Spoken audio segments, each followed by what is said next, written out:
издание на Newsflash ке гледате. Истражување открива дека повеќето американци сакаат повеќе дипломатија отколку воени распоредувања на светот. Продолжува чистењето на дамките од излеаната нафта кај брегот на Калифорнија. После секој голем дожд, под вода завршува дел од мозаикот на локалитетот Хераклеја кај Битола. Останете со нас и ќе да знаете повеќе.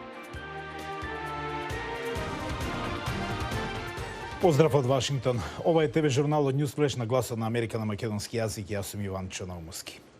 Прва препорачана вакцина за широка употреба против маларија во Африка.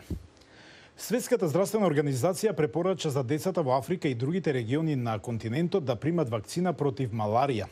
Вакцината се покажа како ефикасна во пилот програмата во Гана, Кенија и Малави, која достигна бројка на повеќе од 800.000 заразени деца од 2019 година. Од СЗО вела дека маларијата е главен убиец на децата во Африка, предизвикувајќи смрт на повеќе од 260.000 лица под 5 годишна возраст секоја година. Вакцината, која бара 4 дози, делува против најсмртоносниот паразит на маларијата, се вели во соопштението од СЗО. А од останатите вести. Ново национално истражување спроведено од Фондацијата Евроазиска група открива дека повеќето американци сакаат многу повеќе дипломатија отколку воено распоредување низ светот. Анкетата доаѓа по публикувањето на Статот Авганистан по 20 години присуство. Дописничката на Гласот на Америка од State Department Синди Сейн известува за ова. Со повлекувањето на последните американски трупи од Авганистан во август по 20 години присуство, претседателот Бајден во Обединетите нации изјави дека САД минуваат од ера на бескрајни војни во ера на бескрајна дипломатија. Ново национално истражување меѓу 2000 американски гласачи открива дека повеќето американци се согласуваат со тоа. Повеќето од анкетираните од страна на Фондацијата Евроазиска група сакаат да се намали бројот на американски војници и безбедносни заложби во странство, додека 58% велат дека сакаат зголемување на дипломатијата. Керолин Греј ја спроведе анкетата. Доста големо мнозинство или 62% сметаа дека најголема лекција од војната е тоа дека САД не треба да се вклучуваат во изградба на држави, туку само кога се загрозени американските национални интереси. Извештајот открива дека 80% од младите гласачи на возраст од 18 до 29 години веруваат дека освен ако САД не се соочуваат со напад, претседателот треба да бара конгресно одобрување пред да одобри воена акција во странство. Американците се поделени во однос на пристапот кон Кина и Русија. Односно, 40% велат оти не се сигурни што треба да направат САД доколку Кина го окупира Тајван. Ова е спротивно на тврдењето на следниот експерт, кој вели дека има двопартиски консензус меѓу лидерите на САД за надворешната политика. Во однос на безбедносниот дел, Вашингтон е обседнат со Кина како конкурент. И самиот претседател многу често зборува за ерата на надпревар на сили, ера на демократија наспроти автократија. Најголемата грижа е што Кина, која е автократија, има многу ресурси и јасен план да доминира на меѓународната сцена. Анкетата покажува и дека хуманитарната поддршка, помошта при катастрофи и за време на корона кризата се најпопуларни видови меѓународна помош, додека воената асистенција и продажбата на оружје се најмалку популарни мерки.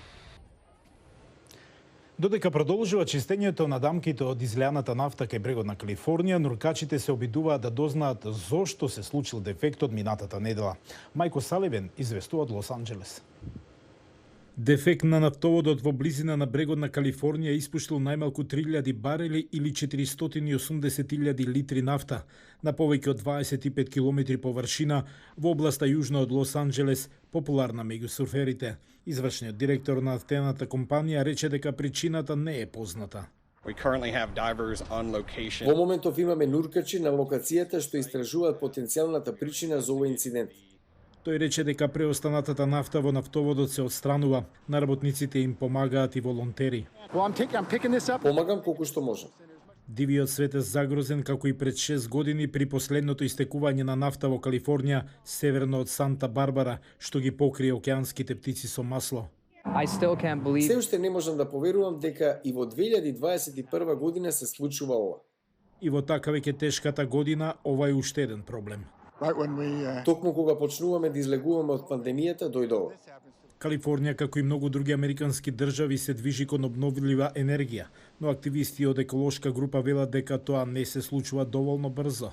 Не ни треба оваа валкана енергија. Ние веќе имаме технологија за 100% обновлива енергија, а ете, се уште бараме нафта. Плажите во погодените области може да бидат затворени со месеци. После секој поголем дожд, под вода завршува дел од мозаикот на локалитетот Хераклеа кај Битола.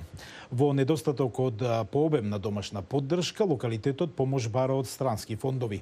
Конзервацијата наскоро ќе започне со донација од САД. Тоше Огњанов беше таму. Мозаиците во епископската резиденција на локалитетот Хераклеа Линкестис немале пообемен конзерваторски зафат уште од 60-тите години од минатиот век. Денес дел од мозаикот е пропаднат и после секој поголем дожд останува под вода. Понекогаш биле тие зафати помали, понекогаш поголеми, нееднакви, понекогаш и воопшто ги немало во некои периоди.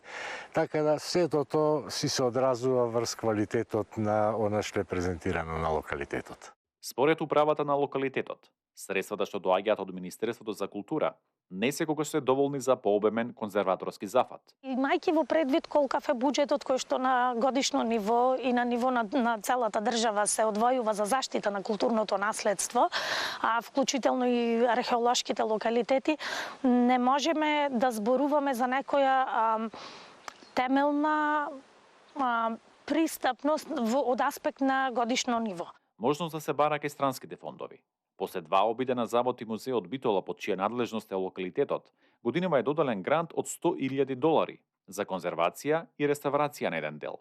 Средствата доаѓаат од САД, од така наречениот амбасадорски фонд. Беа изработени проектите кои што и конзерваторските истражувања кои се однесуваат и на конзервација на мозаиците и на конзервација на архитектурата, обезбедени се соодветни дозволи и во најскоро можно време, во зависност од временските услови се разбира, планираме да започнеме со реализација на дел од тие активности. Со парите е предвидена конзервација на мозаиците и на архитектурата во епископската резиденција, како и на јужниот зид и на градската чешма.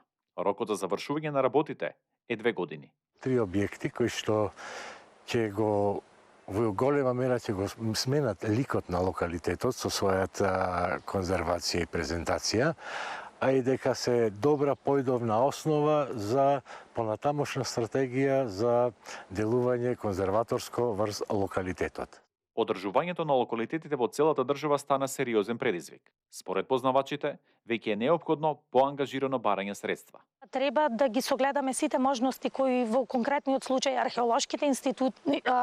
археолошките локалитети, меѓутоа и сите институции од културата може да ги обезбедат и по различни основи, било тоа да е издавање на простор, било тоа да е зголемување на туристичката понуда од аспект на специфични тури, од аспект на сувенири, на различни рекламни материјали и многу други активности со кои што ние на институционално ниво, на локално ниво, па и национално би можеле да привлечеме поголем број на туристи и на тој начин и поголем број на финансиски средства за секоја од поединечните институции. Друга страна, сметам дека овој проект успешно се реализира.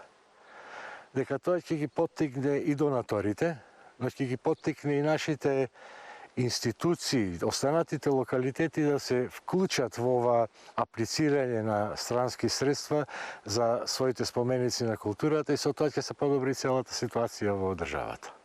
На Хераклеа Линкестис во најдобрите години имало и по 25.000 туристи годишно. Од завод и музеот Битола веруваат дека со новите зафати посетителите брзо ќе се вратат.